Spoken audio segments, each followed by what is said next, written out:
स्थिते प्रसुप्तभुजगाकारे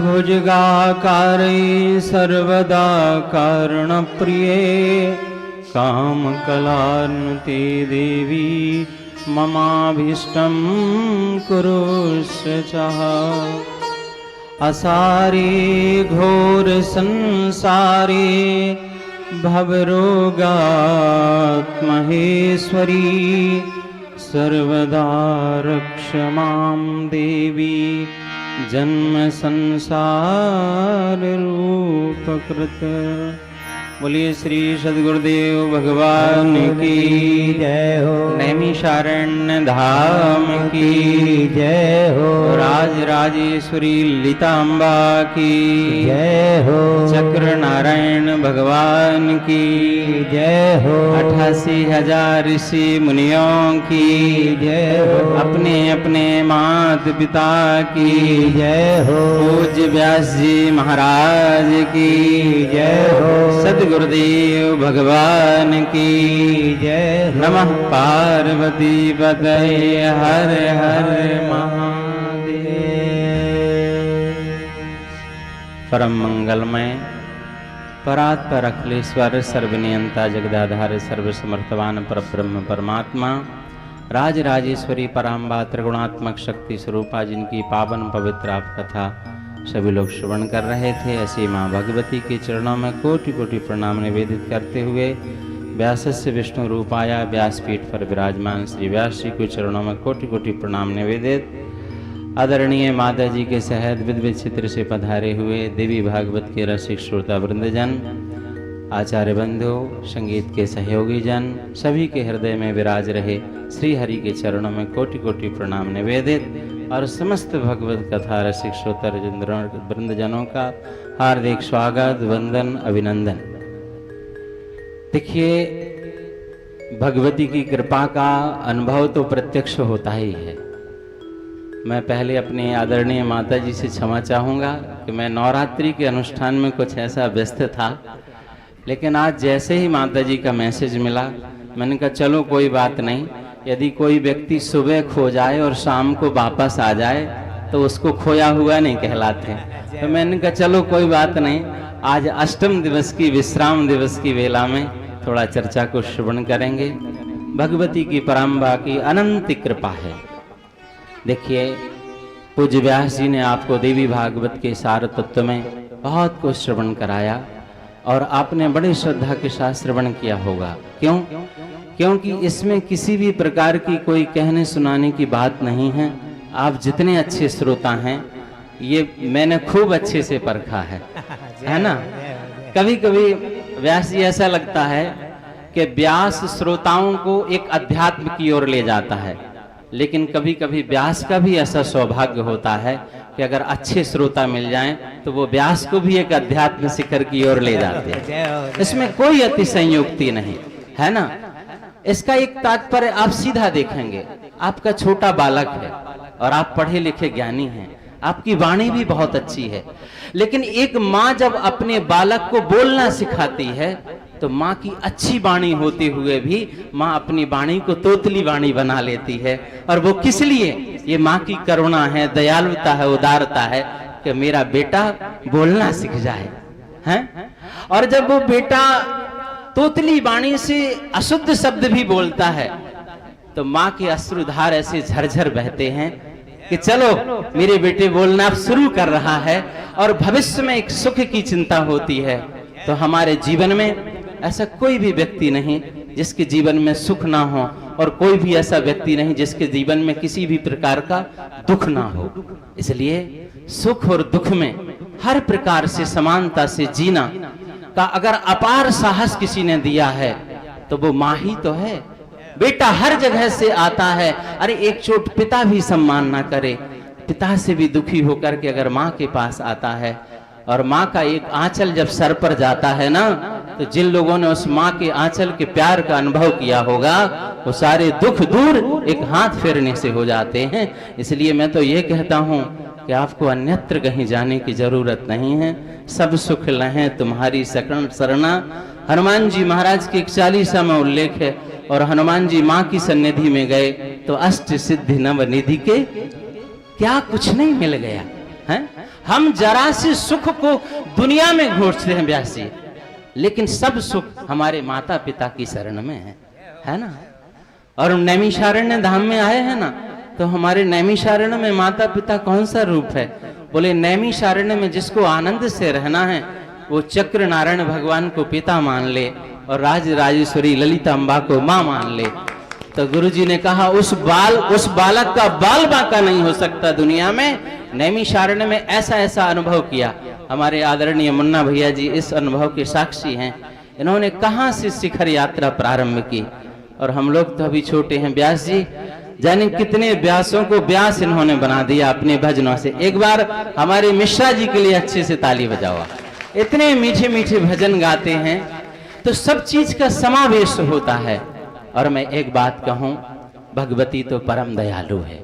हमारे जीवन में शक्ति पीठों के स्थान अन्यत्र हैं, आप सबको विदित है। कथा का समय है, मैं बहुत ज़्यादा समय में नहीं चलना चाहूँगा। मैं तो ये सोच रहा था व्यास जी बोल रहे हैं मैं सुनूं, लेकिन उनका आदेश है तो मैं 2 शब्दों का आशीर्वचन क्या दूं, क्योंकि भगवती की शरण में हम सब भगवती के बालक हैं। उनका प्यार मिलता रहे, उनका स्नेह मिलता रहे, और उनकी इस छत्र छाया में हम लोग बैठ करके अपने जीवन का आनंद अनुभव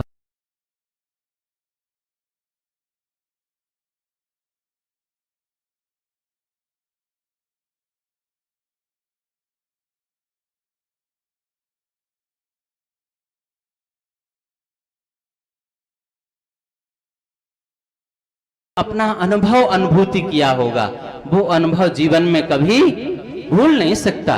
माँ भगवती को महादेव कथा सुनाते हैं और सारा ज्ञान सारांश सिद्धांत बताते हुए अंत में एक बात को प्रमाणित करते, क्या बोले सब बात तो अलग है लेकिन उमा कहूं मैं अनुभव प्रमाणित हो जाता है। कहते हैं भाई आपने पढ़ा लिखा है लेकिन प्रैक्टिकल किया है कि नहीं? अरे चाहे थीसिस जितने दिन लिखते रहो, लेकिन पीएचडी की डिग्री तभी कंप्लीट मानी जाती है जब वो अनुभव में परिपक्व हो जाती है, जब प्रैक्टिकल पक्का हो जाता है। तो मैं तो ये कहता हूं कि ज्यादा अनंत गहराई में मत जाओ, अपने जीवन में थोड़े से अनुभव करो। एक ही साधे सब सधे और सब साधे सब जाएं। किसी एक को पकड़ लो और अपनी श्रद्धा को, अपनी निष्ठा को, अपनी भक्ति को इतना हल्का मत बनाओ कि कोई भी हवा का झोंका आए और आपकी श्रद्धा को उड़ा ले जाए। मंत्र जाप मम दृढ़ विश्वासा, जब तक विश्वास नहीं होगा तब तक वो चीज आपको फलीभूत नहीं होगी। आपको पता है माँ भगवती ने, सती ने जब अपने शरीर का देह त्याग किया, और महादेव सती से इतना अनंत प्रेम करते थे, महादेव ने कृपा करके देवताओं की स्तुति करने से प्रजापति दक्ष के यज्ञ को पूर्ण किया और भगवती के भस्म शरीर के पास पहुंचे, और मां से अनंत प्रेम के कारण अस्थि पंजर शरीर लेकर के भ्रमण करने लगे, सती सती कहकर के विलाप करने लगे। भगवान नारायण ने सोचा कि अगर देवता लोग इस अस्थि पंजर में इतने मोहित होंगे तो संसार के लोगों का हाल क्या होगा। और लोक कल्याण के लिए मां भगवती का अवतरण होना था, इसलिए भगवान नारायण ने लोक कल्याण के लिए जी स्थापना की। आपको बताएं, एक तंत्र शास्त्र के अंतर्गत एक बहुत सुंदर संवाद आता है व्यास जी। जब मां भगवती ने लोक कल्याण के लिए महादेव से प्रश्न किया, बोले साधन तो बहुत कठिन है, अरे हजारों वर्ष तक समाधि लगाने के बाद अगर कलयुग में किसी से कहा जाए तो लोग घर से नहीं निकलेंगे। माता जी 9 दिन निकलना तो मुश्किल होता है। अगर हल्द्वानी वालों से कहा जाए कि नैमिषारण्य में 1000 वर्ष कथा होती है, यहाँ तो सत्यम स्वर्गाय लोकाया है, तो लोग कहेंगे 9 दिन तो मुश्किल पड़ता है, फिर इतने दिन क्यों चलें। तब उस भगवती ने कृपा की और महादेव से प्रश्न किया कि हे प्रभु, संसार के लोगों को कम समय में कोई पुण्य लाभ मिले। तब महादेव ने, लोगों ने तंत्र को गलत तरीके से प्रयोग किया है। तंत्र गलत नहीं है, तंत्र एक विधा है। किसी अच्छी गुरु की सन्निधि में किसी मंत्र की साधना हो, किसी जप व्रत उपासना का एक माध्यम हो, हम ईश्वर तक जाने तक ये सब हमारे माध्यम हैं। लेकिन किसी भी चीज का अगर हम दुरुपयोग करेंगे ना तो वो हमारे लिए हानिकारक है। कहते हैं अति सर्वत्र वर्जिते, है ना। आपको भोजन आपके जीवन के लिए अति आवश्यक है, लेकिन अगर आप अपनी खुराक से ज्यादा खा जाओ, नुकसान कर जाएगा कि नहीं? सोना शरीर के लिए अति आवश्यक है, लेकिन अगर लिमिट से ज्यादा सोते रहोगे तो विषम रोग का उत्पन्न हो जाएगा कि नहीं होगा? अरे और कुछ तो छोड़ो, आग के बिना कुछ काम नहीं चलता है। आग ना हो तो घर में भोजन कैसे बनेगा? लेकिन वही आग अगर अपनी लिमिट से ज्यादा बढ़ जाए तो पूरा घर खाक भी हो सकता है। इसलिए हर चीज अपनी लिमिट के दायरे में ही अच्छी लगती है, आवश्यकता के अनुसार। मां भगवती ने लोक कल्याण के लिए जब प्रश्न किया तो महादेव ने कृपा करके इस देवी भागवत की विशालतम ग्रंथ में बहुत से अनुष्ठानों का वर्णन है और सरल उपाय में चले। नवरात्रि में लोग कन्या पूजन करते हैं, इसमें बहुत अच्छा विधान बताया कि कितने वर्ष की कन्या किस कार्य की निवृत्ति के लिए उसका पूजन करना चाहिए। ऐसे विविध विधान है। हम तो सोचते हैं चलो अष्टमी नवमी है, कन्या पूजन करना है, किसी भी वर्ष में मिले उसको पूजन कर दो। शास्त्रोक्त विधान है कि 8 वर्ष से अधिक बड़ी कन्या नहीं होनी चाहिए। 8 वर्ष तक की कन्या का आप पूजन कर सकते हैं। उस कन्या में किस कामना के लिए, किस वर्ण की कन्या हो, ये सब ऐसे अनुष्ठानों की विविधि का बहुत वर्णन है। बहुत सारे रोगों की निवृत्ति का देवी भागवत में वर्णन है। एक बार राजा हरिश्चंद्र जी को जलोदर रोग हो गया था, पेट में पानी बनने का। तो उस रोगी की निवृत्ति के लिए इसी देवी भागवत में वरुण भगवान की आराधना करके और हरिश्चंद्र को उस जलोदर रोग से निवृत्ति इसी देवी भागवत की कथा के अंतर्गत आती है। तो यह सृष्टि रूपा, यह सृष्टि सर्ग रूपा, इस देवी भागवत में भगवान नारायण स्वयं बोलते हैं। मां उमा से कहते हैं, हे लक्ष्मी, मैं संपूर्ण सृष्टि का निर्माता मैं नहीं हूं। उस शक्ति को, क्योंकि एक बार प्रश्न किया था कि पूरा जगत तो आपको भजता है, लेकिन नेत्र बंद करके आप किसको भजते हैं? तब भगवान ब्रह्म ने कहा था कि मैं उस महाशक्ति का ध्यान करता हूं। यही संवाद जब मां पार्वती ने भगवान शिव से किया था कि आप अपनी अक्षमाला में किसको स्मरण करते हैं? अक्ष में अक्षमाली संशय, इस अक्षमाला में आप किसका नाम जपते हैं? ये तो संदेह बताइए। तब उस महाशक्ति का ध्यान किया। एक बात आपको और बताएं, महाकाली और काली में अंतर है, महालक्ष्मी और लक्ष्मी में अंतर है, महासरस्वती और सरस्वती में अंतर है। ये शक्ति के भेद हैं। हमारे गुरुजी जब शक्ति रहस्य पढ़ाते थे तो कहते थे अगर किसी व्यक्ति को किसी भी मंत्र की साधना करना है तो पहले उस रहस्य को जान लेना चाहिए। जैसे आप कोई भी व्रत उपवास कर रहे हो, कथा प्रारंभ होती है तो कथा के पहले कथा का महात्म्य क्यों सुनाया जाता है?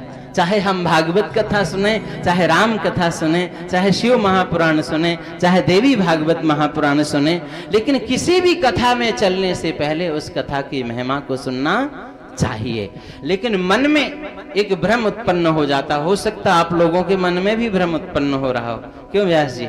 जब लोग भागवत की कथा सुनते हैं तो सबके मन के ऊपर कृष्ण जी की छवि की मोहर लग जाती है, और जब राम कथा में बैठते हैं तो सबके मस्तिष्क पर राम जी की एक मोहर लग जाती है, और जब शिव महापुराण में आ जाते हैं तो सब लोगों के मुख में हर हर बोलो ना, शर्म क्यों कर रहे हो? हर हर हर हर हरे। और जब देवी भागवत की कथा में आ जाते हैं तो सच्चे दरबार की जय हो है।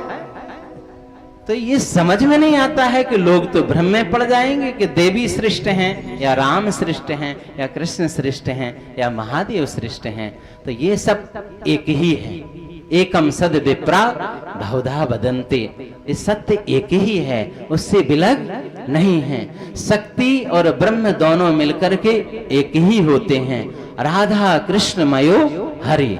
आपने महाराज का एक रूप देखा कि कृष्ण और राधिका नृत्य करते करते रासलीला में दोनों का रूप एक हो जाता है। शरीर दो होते हुए भी ऐसे विलक्षण रूप होते हैं कि मुखारबिंद दो दिखाई देते हैं और दोनों एक ही हो जाते हैं। इसलिए ब्रह्म और शक्ति दोनों ही संयुक्त मिलकर के एक होते हैं। और इस शक्ति को भगवती के रूप में जब माँ के अंगों का खंडन हुआ और जहां जहां माँ के अंग गिरते चले गए वहां वहां माँ की सिद्ध पीठें बनती चली गई। और वो ऐसे भगवती के स्वरूप कि आपको मंदिर में जाने में ना मूर्ति दिखाई पड़ेगी ना स्वरूप दिखाई पड़ेगा। हल्का सा चूर्णों के बीच में, पुष्प पुष्प चंदन के बीच में एक पिंडी दिखाई देगी। लेकिन भगवती के दरबार का ये चमत्कार है कि जो भी उस गर्भ में ग्रह में पहुंचता है और एक रोया रोया रोमांचित हो जाता है और लगता है हम किसी सिद्ध पीठ में आए हैं। ऐसी माँ की ऐसी महत्वता है, इसलिए वो तो परम दयालु है, परम कृपालु है। आदि गुरु शंकराचार्य ने अपने जीवन में सन्यास एक इतना कठिन नियम होता है कि जिसका सन्यास हो जाता है वो फिर वापस अपने घर नहीं जाता है। जब उनके पिता का अंत्येष्टि संस्कार हुआ तो आदि गुरु जी शंकराचार्य जी ने अपने सारे नियम का पालन किया, लेकिन जब मां की अंत्येष्टि संस्कार की सूचना मिली तो अपने सारे नियम को दाएं बाएं करके और आदि गुरु शंकराचार्य मां के दर्शन को पहुंचे। और जब मां के दर्शन किए हैं तो वही भगवती की जो स्तुति है, क्षमा प्रार्थना, कुपुत्रो जायेता क्वचिदपि कुमाता न भवति। पुत्र को पुत्र हो सकता है लेकिन माता कभी कुमाता नहीं होती है। देखो भैया, संसार के दौलत के बंटवारे में अगर थोड़ा बहुत 19-20 हो जाए तो यही कथा से लेके जाना। कथा से क्या करना है? कथा अच्छी हुई बुरी हुई ये सब चर्चा करना व्यर्थ है। कथा अच्छी होगी चाहे जैसी हो, अगर सच बताएं तो कथा कभी बुरी होती ही नहीं है। कथा हमेशा अच्छी होती है।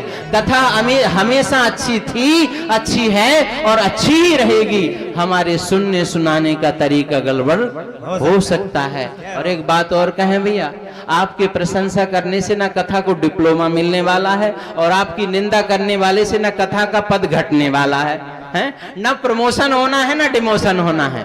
कथा की महिमा जहां है वहीं रहेगी, वहीं थी और वहीं आज भी है। ये वह सागर है, यम यम चिंतते कामम तम तम प्राप्नोत। यहाँ जो जिस श्रद्धा से आकर के बैठेगा ये कल्प वृक्ष है। और इस कथा का प्रभाव है कि यहाँ जैसे मन से आप बैठोगे वो आपको मिलेगा। और इसीलिए मैं तो यही कहता हूं और मैं निवेदन करूंगा कि हमारे माता जी के संरक्षण में, इस धर्म यात्रा में जहां तक जितने लोगों को पुण्य मिल रहा है, तुम प्रिय पावन बन पगधारे, सेवा जोग न भाग्य हमारे। मैं क्या कहूँ, कथा व्यास लोगों की एक बीमारी होती है कि उन्हें माइक मिल जाता है तो वो सोचने लगते थोड़ा ये भी बात बता दें, थोड़ा ये भी बता दें। और लोग सोचेंगे हम 8 दिन से सुन सुन के थक गए, अब आखिरी दिन ये भी पधार गए हैं। कोई बात नहीं, किसी को कहीं जाना तो है नहीं। अगर 10-5 मिनट ज्यादा भी हो जाए माता जी कोई दिक्कत तो नहीं है ना। तो मैं एक निवेदन करूंगा, देखो मेरा तो जब आप लोगों के बीच है तो यहाँ कोई पराये नहीं है, सब चेहरे अपने हैं। माता जी कह रही थी कुछ नए आए हैं। माता जी अब 9 दिन में नए भी पुराने हो गए। हाँ, वो भी नए नहीं रहे। और एक बार जो नए लोग हैं ना उनके लिए भी जोरदार तालियां बजाओ, अब वो भी पुराने हो गए। और जो पुराने हो गए वो हमेशा पुराने बने रहना। हाँ, माता जी जब यात्रा का उद्घोष करें तो एक निवेदन में करूंगा, देखो भाई कितनी भी अच्छी व्यवस्था की जाए, है ना, आप यहाँ किस उद्देश्य से आए? कथा सुनने आए? व्यास जी किस उद्देश्य से आए? कथा कहने के लिए आए, है ना। यहाँ मुख्य उद्देश्य क्या है? कथा सुनना और कथा करना। अब बताओ, आप यहाँ चाय में चीनी कम है या ज्यादा है ये देखने के लिए आए हो क्या?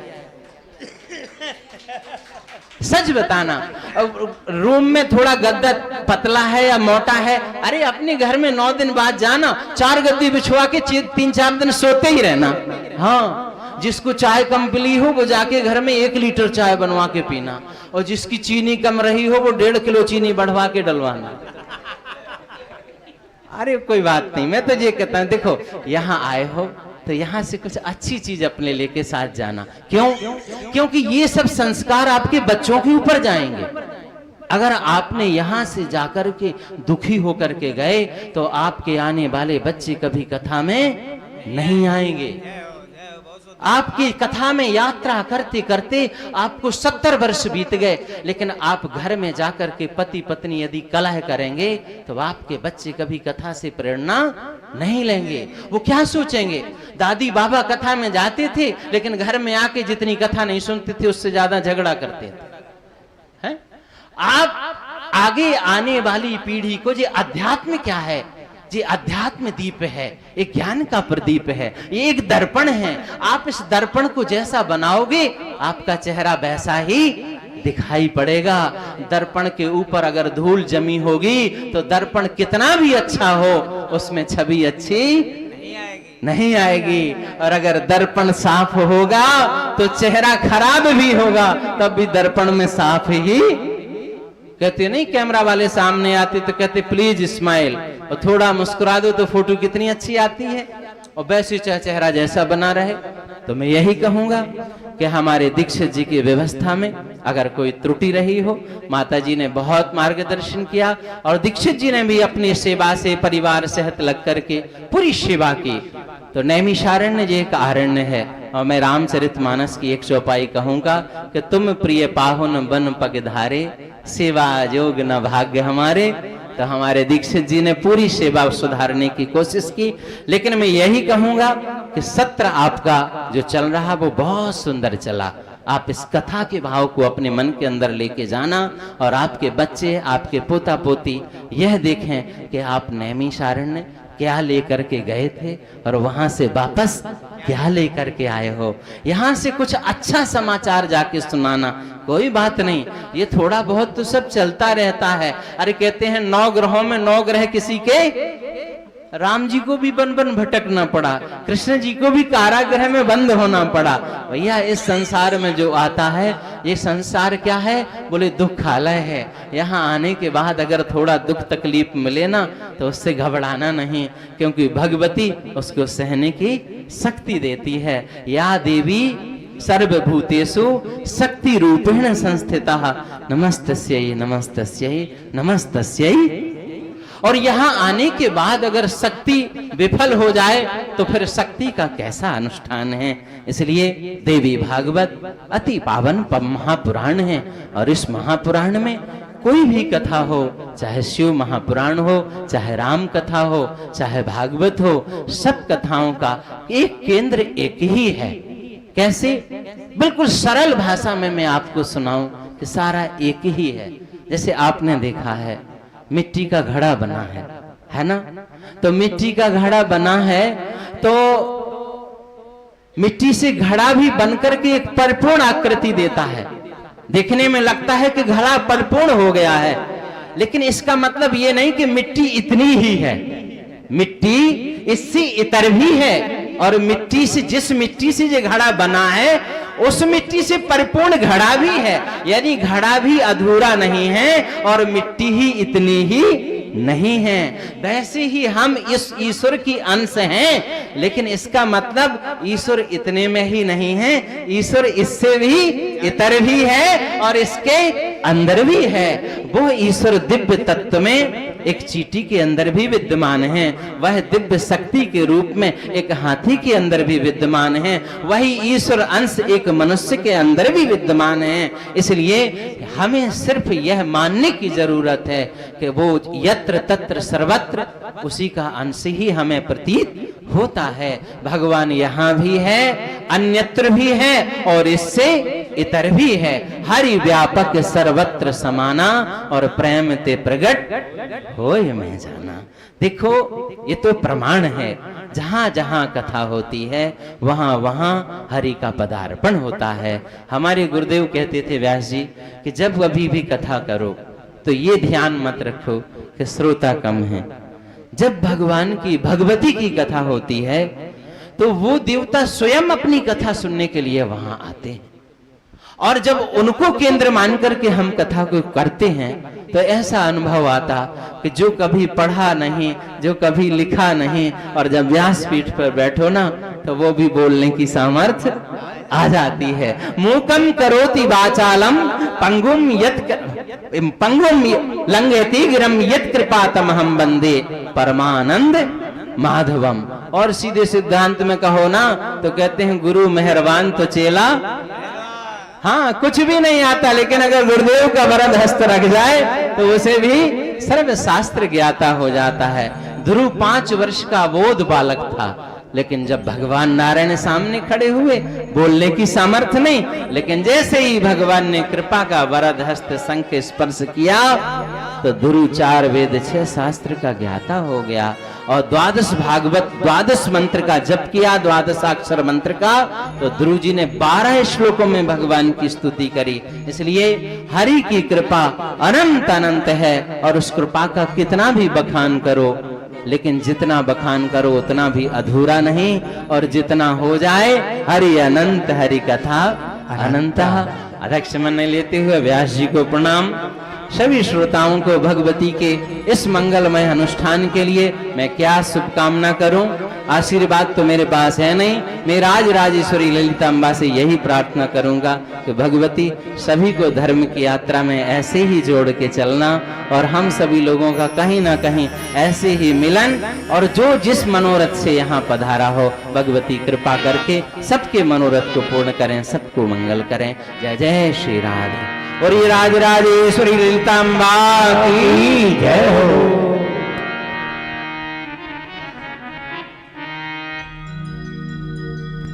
और पूज्य व्यास जी महाराज का बहुत बहुत धन्यवाद।